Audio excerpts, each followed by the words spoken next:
le type de pieu, la classification des pieux. Un pieu peut être mis en place suivant deux procédés extrêmes, soit en refoulant le terrain ou bien soit en extrayant le pieu préalablement à la mise en place ou en cours de l'enfoncement du pieu. Ce sont les deux mises en place des pieux. Il y a les pieux mis en place par refoulement. À ce moment-là, le sol est alors totalement refoulé et donc essentiellement mis en compression, dont la composante latérale ou radiale induit est un état limite passif, une mise en place en butée.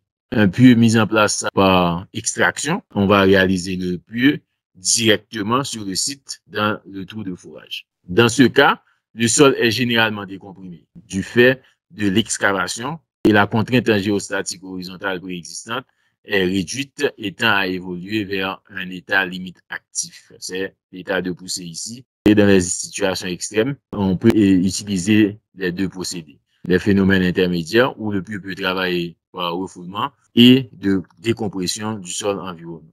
Le pieu refoulant ici, avec les zones comprimées, et le pieu foré ici, avec la zone décomprimée.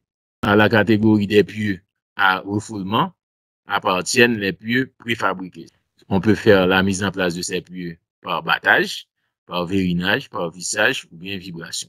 À cette même catégorie appartiennent également les pieux moulés dans le sol, en béton armé ou non armé, à condition qu'ils soient mis en place de telle sorte qu'à aucun moment le terrain ne soit décomprimé. À la catégorie des pieux mis en place par extraction, c'est le deuxième cas, appartiennent les pieux forés, qui sont constitués de béton armé, non armé ou mixte. En cours du forage, le sol délimitant la cavité excavée est maintenu latéralement au moyen d'un fourreau provisoire, une tarière creuse ou bien de boue bentonétique pour pouvoir tenir le sol. La distinction faite est importante car le pouvoir portant limite sera d'autant plus élevé et l'enfoncement du pieu d'autant plus faible que le pieu se rapproche du type à refoulement total. Afin d'augmenter le pouvoir portant des pieux, on procède parfois à l'élargissement de la base. La classification des pieux peut être réalisée selon le degré de refoulement du sol, important, faible, nul, le procédé d'installation par battage, vibrofonçage, vérinage, vissage, excavation, le matériau constitutif du pieu, est-ce que c'est du béton en armé, du béton précontraint, de l'acier mixte, bien les dimensions des pieux normales, des gigapieux ou bien des micropieux. On peut classer les pieux soit suivant la nature du matériau constitutif, soit métal, béton, soit suivant le mode d'introduction dans le sol, pied battu, pieux foré. Pour l'évaluation de la force portante, il est plus important de considérer le type de sollicitation imposée au sol par la mise en place du pieu.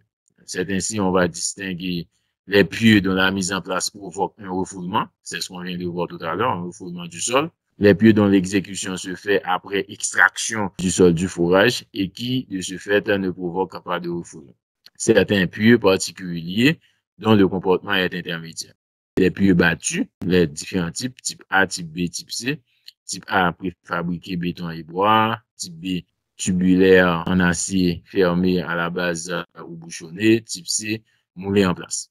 Les pieux vissés, type A, moulé en place à affût en forme de vis. Type B, moulé en place à affût lisse.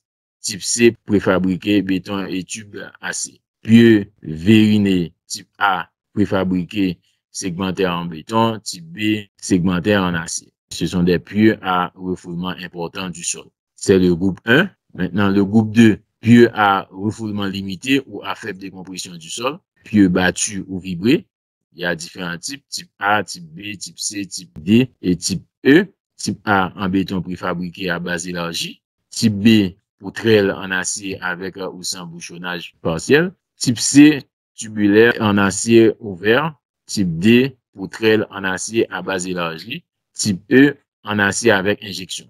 Il y a des pieux forés également. Type A, pieux moulés en place avec le procédé de limitation de la décompression du sol. Pour groupe 3, des pieux exécutés par excavation du sol.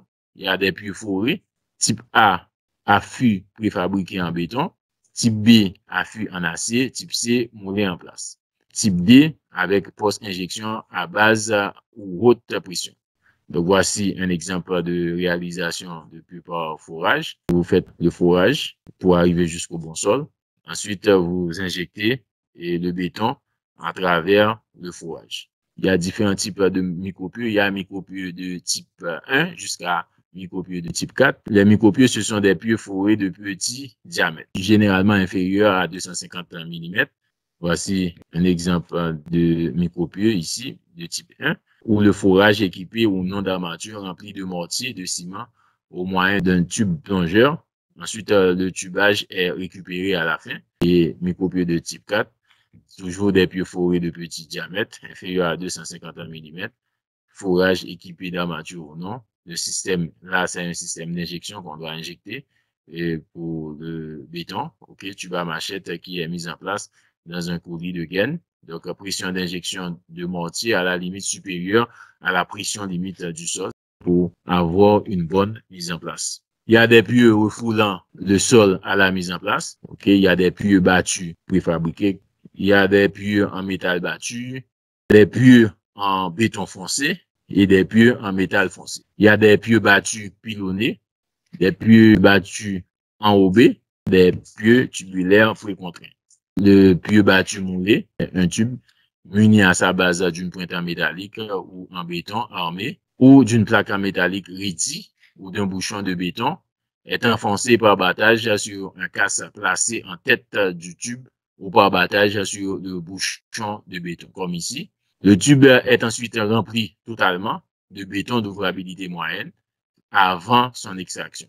Il y a le puits foré à la boule et barrette, mis en œuvre à partir d'un forage exécuté dans le sol par des moyens mécaniques tels que tarière, benne, sous protection d'une boue de forage. Le forage est rempli de béton de grande ouvrabilité sous la boue en utilisant une colonne de bétonnage. Le puits foré tubé, mis en œuvre à partir d'un forage exécuté dans le sol par des moyens mécaniques tels que tarière, benne, sous protection d'un tubage dont la base est toujours située au-dessous du fond de forage. Il y a des puits forés simples, des puits. Les puits, ce sont des fondations creusées à la main. Les moyens de forage employés exigent la présence en dôme au fond du forage. Les parois du forage sont soutenues par un blindage. Le puits tarière creuse, il y a les micropuits qu'on vient de voir. On vient de voir, il y a différents types de micropuits, le type 1 jusqu'à type 4. Les micropuits type 2, type 3 et type 4. Et voici les différents exemples avec l'image associée que vous avez vue tout à l'heure. Les puits battus préfabriqués, l'installation d'un puits préfabriqué. Il y a des puits vissés moulés en place à fût en forme de vis. C'est la réalisation d'un puits vissé moulé en place à fût en forme de vis. Il y a des puits vissés tubés, la réalisation d'un puits vissé tubé. Voici des exemples de puits forés et moulés. Dans les normes de calcul, on va distinguer 20 types de puits regroupés en 8 classes. Voici les classes, classe 1 jusqu'à classe 8. Et ensuite, voici les catégories 1 jusqu'à 20 et la technique de mise en œuvre et puis des abréviations. Vous avez les géométries des puits. On peut avoir différents types de géométrie selon la norme EN 12699.